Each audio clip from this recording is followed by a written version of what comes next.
So you want to make a video game, but you have no idea how to start making one. Well, this is the perfect video for you.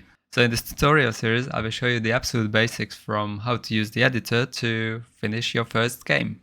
And most importantly, we will use the newest tools that's available in the engine, like Cinemachine, the new input system, etc. So my name is Thomas, this is Blueprint, and let's get started.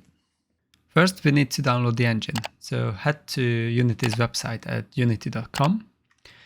Here, go to Games and Unity Engine. Here, click the Get Started. And here, we need to select the Student and Hobbyist. And for the personal one, it's free until our revenue is less than $100,000 per year. With Unity 6, I think it's going to increase to $200,000 per year. But as a beginner, I don't think you need to worry about that. So click Get Started and download for Windows. Yeah, download the hub and install it. Well, I already got it installed. So here you need to click the Installs and Install Editor. So here you can see all the available versions. Right now you can see two LTS versions, the 2021 and 2022. If you want the most stable one, then select the latest LTS version. I'm gonna go with the latest text stream, so hit install, and here you can select all the platforms you want to develop to. I usually install all of that because I've got loads of space, but if you are short on space, you can select the ones that you are developing for. For example, Universal Windows platform, or if you are developing for mobile, then the Android or iOS. So click continue and just click install. This one's going to take a while, so see you in a bit. Okay, once it's installed, we need to create a new project. So you can see a button here as a new project. So click on this one. Here you can select the latest version or the one that you just downloaded. Yeah, I'm going to select the latest one. Okay, here you can see all kinds of templates. There's simple 2D and 3D, then 2D URP and 3D URP and 3D HDRP. So what does it basically mean? Unity have three render pipelines: the built-in, the universal render pipeline or URP, or the high definition render pipeline or HDRP. So what are these for? The universal render pipeline is basically used for low-end devices like mobile or VR. The HDRP is used for high-end, so like a AAA graphics kind of games. And the built-in, well, it basically can be used for both of them, but Unity looks like pushing these two other render pipelines over the built-in one, and probably it's going to be deprecated in the future. In my case, I'm going to use the 3D URP template. And if you can't see any of these here, then if you scroll down, there should be a template for it. And if you click this download template button, then it's going to be available for you. So if you can't see the 3D URP, then just find it in the downloadable templates and download it. So I'm going to select the 3D URP, and for the project name, I'm going to call it my first game. Wait a second, it's a really important one. In the naming, don't use any spaces, because in a later episode, we will set up a GitHub repository, and this one you will see won't be able to handle any spaces. So use dashes or don't use any spaces, it's up to you. Now back to the video. And here I can select the location where I want these files to be. And for the cloud organization, it doesn't really matter because I'm not going to use it. Just untick the connect to Unity Cloud and create project. So once it's loaded in, what are these panels? So let's go one by one. So first is the hierarchy. This is where we're going to create and put all of our game objects. Right now there's two game objects in this hierarchy, is the main camera and the directional light. So everything we can see in the hierarchy is going to be visible in the scene view. So this is the scene view where we can navigate in the 3D world, and also we can modify the 3D objects positions. Okay, right next to it is the game view. Here we can simulate basically the whole game within the engine once we press this play button. So down here is the project tab. Here we can navigate between the different libraries. It's basically an explorer within the engine, so it's the same. Okay, and also there's the console. Right now I'm not going to talk about it because we are going to explore it in the next video, but right now just you should know it's there. So on the right, there's the most important thing is the inspector.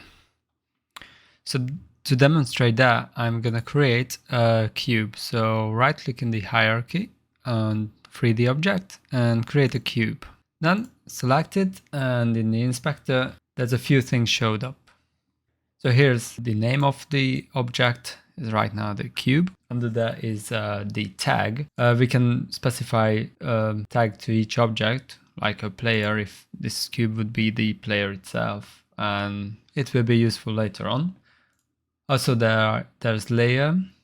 We can create different layers, and it can be useful in several cases as well. So up here there's the static option, and imagine if this cube would be like a non-destructible, non-movable wall, then this static thing is really useful, especially in optimization process. Okay, so here several components on the cube object.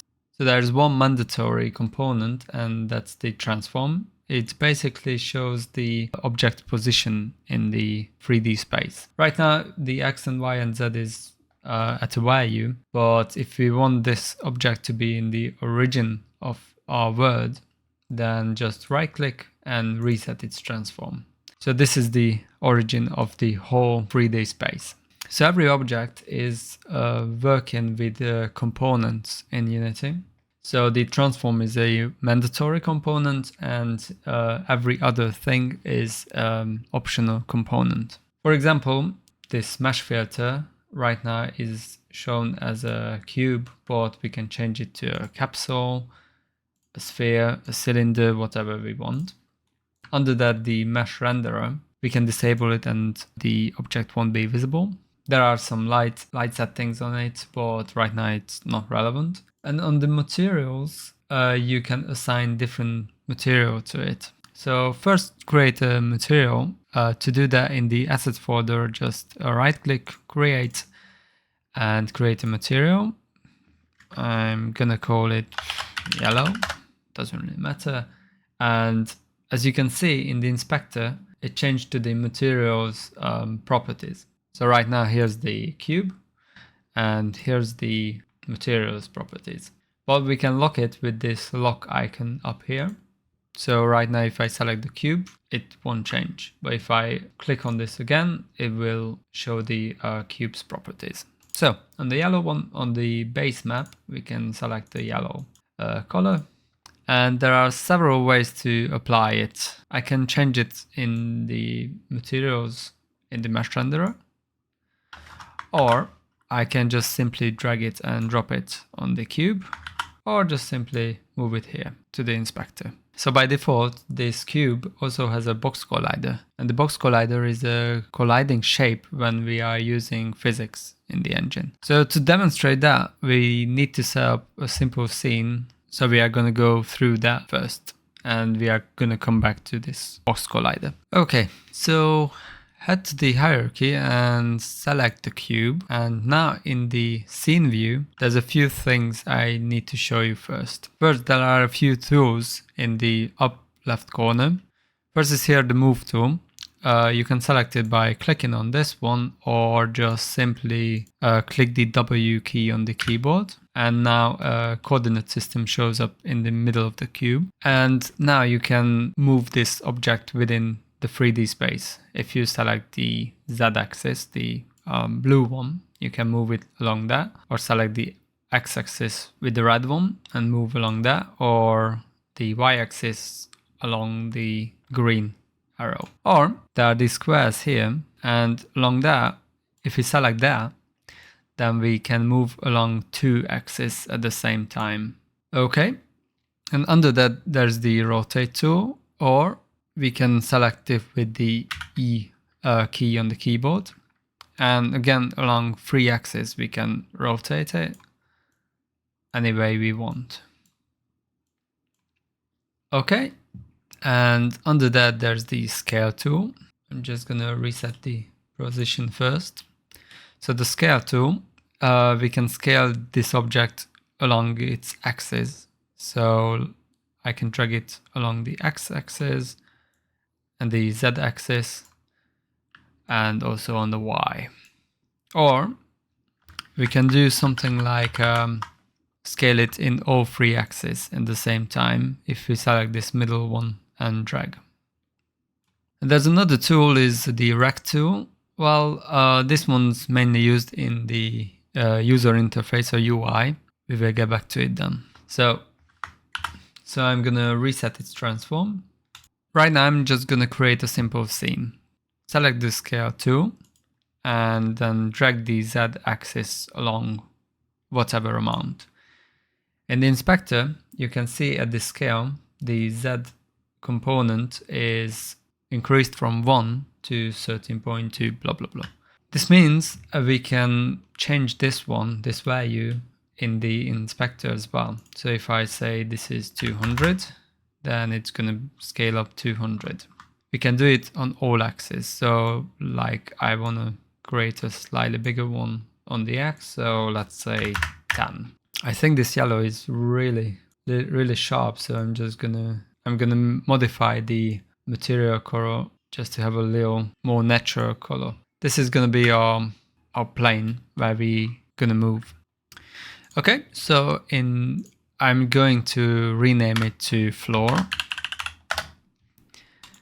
And we need a player. So create another cube. Like before, just right click 3D object and cube.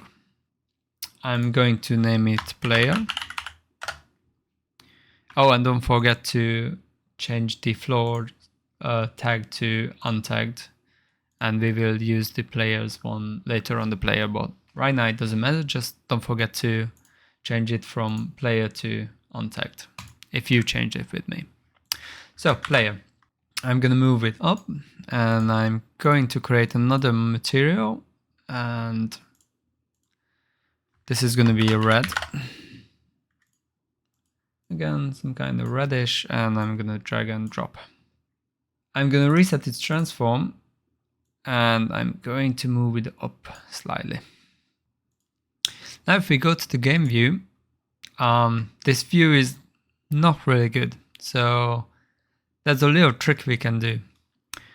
If we go to the scene view and right click, we can look around in this 3D world. But when we right click and use the WASD key, we can move around in it, just like in an FPS mode. So with that, I'm just gonna move somewhere where our view would be kinda okay. So I think this view is quite okay right now. And what I'm gonna do is select the main camera, then GameObject and align with view, or Ctrl Shift and F. And what it does, if we go to the game view, then the camera is aligned with the view in the scene. But it's really important to select the main camera in the hierarchy and then do the alignment. Because if we don't do that, then it's not going to do that. Or first, we can align it with the view like a different object as well, like the floor, align with the view. And now it looks like that. So be careful with it. And now we can start the game. So press play and it's automatically gonna move to the game view. And as you can see, nothing happens. Actually, the game itself runs, but we have a missing component to have like a physics. So let's do that. Select the player. And as you can see, it also has a box collider, but more about that later on. So we can add different components to our object. Right now there's a loads of it, but what we need is a physics one. And here is the rigid body. There's two rigid body. If you use the search one, rigid body and the rigid body 2D. Obviously the rigid body 2D is used in 2D environment and the rigid body is used in 3D environment. So select the rigid body. And now if we press play, it should move it should fall. Yeah, and it does. But it's not really interesting because it's just simply falls to the ground, doesn't move or anything. So let's spice it up a little. I'm going to create some other 3D objects like a capsule and a cylinder, maybe a sphere as well. I can select all of them and apply the material on these, reset its transforms, and one by one just drag it somewhere like that. Also like that. I can also rotate it, so it will move a little differently. Also rotate it. I can rotate the player as well, like that and that. And where is the sphere? There it is. And move it up here. Also, that's quite important, so don't forget to add the rigid body component to these three as well. And now we can start. If you press this pause button and then press play, we can go to the game view, and when we press this pause again, it will wait for us. So right now, unpause it, and it's much more interesting, isn't it? It even rolls. Okay, so for now I'm just gonna disable them. Oh, it's a really important one. You can enable and disable objects. So right now if I disable it and press start, it won't be rendered or anything, only the cube's gonna be visible. Okay, so on the player, we can change this box collider to any other collider. So I'm gonna remove it and let's say sphere collider. And it's gonna look a little strange, but I just gonna showcase something. So yeah, it falls down and it looks a little weird. The edges are inside the floor. So why I did that? So the reason is because in the game engine, the shape of the object is not equal what the engine's gonna calculate on collision. So we have these primitive colliders like box collider, sphere collider, capsule collider, and also a mesh collider, which tries to follow the whole mesh. But the reason is why we are using these primitive colliders is because if the engine should have calculated all the polygons on a mesh and every collision on it, it would be really computational heavy. So we could only have a few objects in a scene and our computer would burn up. So that's why we are using these primitives. So I'm gonna delete this sphere collider and add the box collider. Back to it, and it should work as before. Right, it does. Also in the rigid body you can increase its mass. And here you can also disable gravity, so it would be like floating in space. So if I enable these other ones and lay 4, it will just it looks like it's in space. So it doesn't use any gravity. You can disable it. And a few other things, but we will talk about that later on.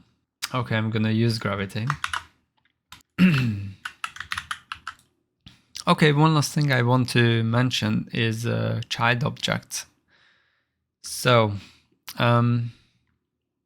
right now, if we want to change this player, first I'm just going to delete these capsule, cylinder and sphere. We don't need it anymore, and reset the player's transform and move it up a little. Yeah, like that. So one last thing I want to talk about is child object. And why is it important? So we can create an empty object. It has only a transform, and right now I'm just going to reset its transform. It has only a transform component, and I can drag the player under this game object. Right now the player is the child object of this game object. So if I move it, if I move the game object itself, the player is going to move with it.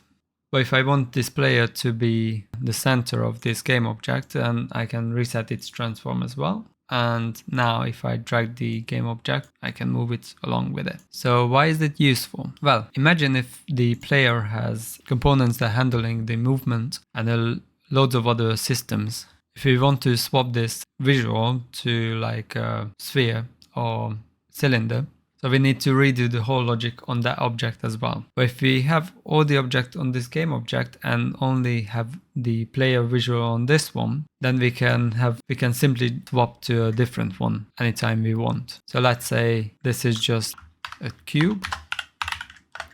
And I also can add a sphere. And all I have to do is just, if I want to swap between the two, just disable the cube and enable the sphere. And all the movement system and player system is just independent from the visual. I know it's hard to understand right now, but later on it will make sense. I just want you to know just the basics of it. For now, I'm just going to delete it and use the cube itself. But now you can think, well, if I start the game, is it still going to work the same? And yes, it does.